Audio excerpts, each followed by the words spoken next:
Hai teman-teman, Assalamualaikum warahmatullahi wabarakatuh.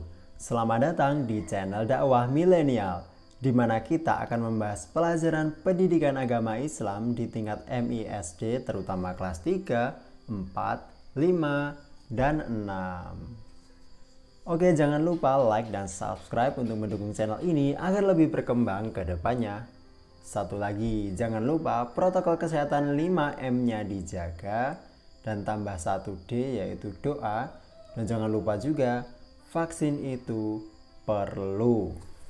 Oke, langsung aja kita ke pembelajaran hari ini, yaitu kita meneruskan dari materi yang kemarin. Oke teman-teman, kemarin kita udah mempelajari tentang iman kepada qadha dan qadar. Nah, kita sebagai umat Islam harus percaya, yakin, dan mempercayai bahwa semua yang terjadi di dunia ini, baik itu kejadian yang menyenangkan, yang baik, ataupun yang tidak menyenangkan atau buruk, itu semua adalah takdir dari Allah Subhanahu wa Ta'ala, yang dimana setiap kejadian pasti ada hikmahnya. Jadi kita sebagai seorang muslim, kita harus percaya, beriman kepada yang 6. Iman kepada Allah, beriman kepada malaikat, kitab-kitab Allah, rasul-rasul Allah, hari akhir atau hari kiamat, dan qadha dan qadar.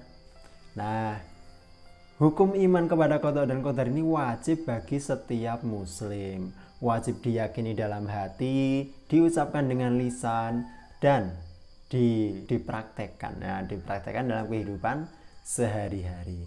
Nah, kita akan membahas tentang macam-macam takdir Allah.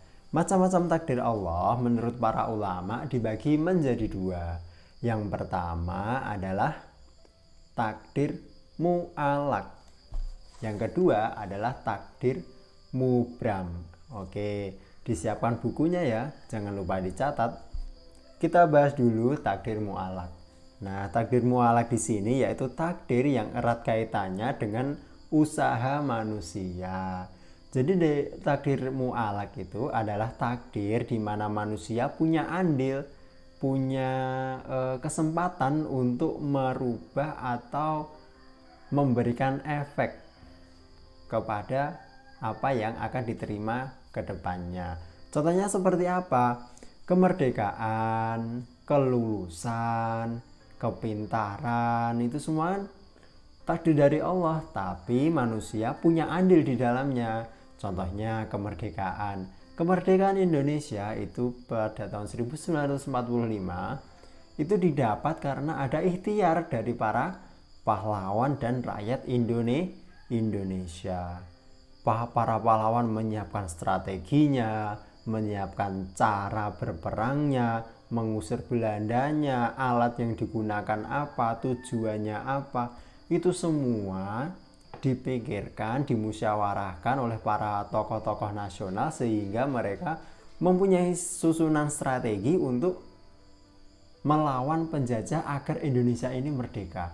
Nah, contoh yang lain seperti apa? Kelulusan. Kelulusan seseorang itu ditentukan ketika kalau dia sekolah, dia akan ujian akhir. Nah, ujian akhir ini dia akan lulus ketika dia bisa mengerjakan. Nah, usahanya manusia adalah mereka belajar. Sebagai siswa, kalian juga termasuk belajar dengan sungguh-sungguh, atau dibantu kakak, dibantu ibu, ayah, orang tua, atau bahkan kalian menambah les privat dengan guru di luar jam pelajaran. Itu semua dilakukan manusia, ada ikhtiarnya, ada cara yang dilakukan, yang ditempuh oleh manusia itu agar menuju kelulusan. Nah, ketika dia mau belajar, ketika dia mau les, bertanya pada bapak ibu dan lain-lain, akhirnya dia mengerti dan ketika ujian dia bisa menjawab sehingga lulus. Tapi ada orang yang tidak mau belajar, tidak mau les, tidak mau nanya orang, akhirnya tidak lulus. Nah, itu juga karena andilnya. Jadi andil ini adalah sebab akibat dari perbuatan manusia itu sendiri. Nah, Allah Subhanahu wa taala tidak akan merubah suatu kaum, nasib suatu kaum kalau kaumnya itu tidak mau merubah nasibnya sendiri. Mohon maaf ya untuk yang lahir dari keluarga tidak mampu. Nah, karena ditakdirkan dari keluarga tidak mampu sehingga dia mau belajar sungguh-sungguh, mau bekerja sungguh-sungguh, akhirnya dia sukses menjadi orang yang berpenghasilan sehingga hidupnya berkecukupan, tidak miskin lagi. Nah, itu contoh dari mu'alak yang lain. Nah, dalam Quran surat An-Najm ayat 39, A'udzu billahi minasyaitonir rajim wa alaysa lil insani illa ma sa'a, dan bahwasanya seorang manusia tiada memperoleh selain apa yang telah diusahakannya. Jadi siapa yang berusaha, dia akan mendapatkan hasilnya. Siapa yang menanam kebaikan, dia akan menuai kebaikan di kemudian hari. Siapa yang belajar sungguh-sungguh, akhirnya dapat lulus. Siapa yang menanam keburukan, dia akan mendapatkan keburukan nanti pas dia panen, menuai keburukan. Siapa yang menanam keburukan akan menuai keburukan. Dia malas-malesan, nggak mau ngitung, nggak mau belajar membaca, nggak mau belajar menulis, ujian nggak bisa, akhirnya tidak lulus. Nah, itu salahnya sendiri. Karena di sini takdir lulus atau tidak lulus ini, meskipun semuanya itu ditentukan oleh Allah, tapi manusia harus wajib berikhtiar semaksimal mungkin untuk mendapatkan kelulusan itu. Dengan cara apa? Dengan cara belajar, membaca, menulis, dan lain-lain. Semoga jelas ya. Oke, kita lanjut ke takdir mubram. Kalau takdir mu'alak tadi adalah takdir yang dimana manusia ada andilnya di dalamnya, kalau takdir mubram ini kebalikannya. Takdir mubram yaitu takdir yang terjadi pada manusia tetapi tidak dapat diusahakan oleh manusia itu sendiri. Contohnya apa? Contohnya ketika kita itu lahir. Nah, kita lahir itu sebagai perempuan atau laki-laki, itu semua ditentukan oleh Allah. Kita tidak bisa memilih. Apalagi kalau sudah lahir kok laki-laki terus pengen jadi perempuan, nggak bisa. Lahir perempuan, wujud perempuan, ketika lahir udah gede pengen jadi laki-laki, tidak bisa. Karena itu semua sudah ditakdirkan oleh Allah dan kita manusia tidak bisa mengusahakannya. Mau operasi ini itu, laki-laki jadi perempuan, tidak bisa. Perempuan jadi laki-laki, operasi kemana-kemana, tidak bisa. Karena itu semua sudah ditakdirkan oleh Allah dan manusia tidak punya andil di dalamnya. Contoh yang lain seperti apa? Contohnya seperti kematian. Orang kalau sudah ajalnya datang, batas waktunya habis, dia harus meninggal, mati, ya mati. Jadi nggak bisa dimajukan, nggak bisa diundur. Orangnya sehat terus dia mau olahraga biar tambah sehat, tapi ajalnya datang. Ketika dia pergi main futsal, badminton, atau sepak bola, dia pengennya olahraga agar lebih sehat, malah serangan jantung ketika pas main, stroke, pembuluh darah pecah, atau yang lain-lain, akhirnya meninggal. Nah, itu ajalnya sudah datang, walaupun masih muda, masih kuat, masih segar ya, tapi kalau ajalnya datang nggak bisa dimajukan, nggak bisa diundurkan. Nah, ada lagi orang yang sudah stroke, sudah koma, sudah ganti pacu jantung, terus cuci darah tiap minggu, ada, tapi masih hidup, masih diberi kesempatan oleh Allah untuk beribadah karena ajalnya belum datang. Nah, kita sebagai manusia tidak bisa kok ajalnya mau dimajukan, ini karena sakitnya udah parah, mesake nanti menahan sakit lama, maka terus ajalnya diajukan aja, ya nggak bisa. Ini masih muda ya, karena masih muda, masih seger, masih kuat, kok mati gitu, kok diundur aja nanti pas tua. Nah, ini nggak bisa, karena setiap orang punya ajal. Setiap yang bernyawa pasti mati. Ajalnya manusia itu, yaitu batasnya manusia itu hidup lalu sampai meninggal. Nah, meninggalnya kapan? Ini kan semua orang tidak tahu. Setiap orang beda-beda. Nah, dalam Quran surat Yunus ayat 49 yang artinya, katakanlah, aku tidak berkuasa mendatangkan kemudaratan dan tidak pula kemanfaatan kepada diriku, melainkan apa yang dikehendaki Allah. Tiap-tiap umat mempunyai ajal.